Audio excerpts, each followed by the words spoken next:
Гэта праект выдавецкага дома «Гомельская правда», абласной арганізацыі Беларускага саюза жанчын і раённых газет, прымеркаваны да 80-годдзя перамогі. Есть такой замечательный, уникальный проект Белорусского союза женщин «Девочье вино к миру». В этом проекте принимают участие молодежное крыло всех областных организаций и города Минска.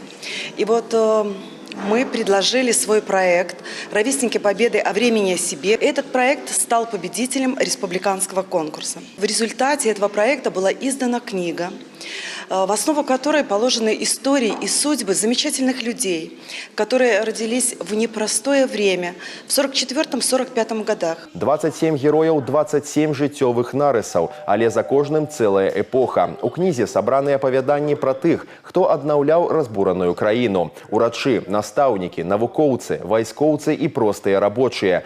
Менавіта яны вярталі да жыцця гарады і вёскі, сельскую гаспадарку і вытворчасці, рабілі перадавыя адкрыцці. Я нарадзіўся ў СССР у пераможным 45-м. Не гер, не містер і не сэр. Я быў таварышам заўзятым.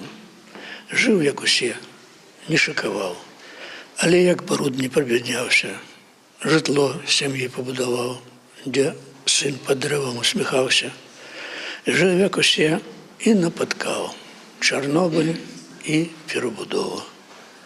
Сівелы у роспачы блукаў, жыццё пражыўшы напалову. Цяпер жыву і як усе, сам кожны новы дзень планую.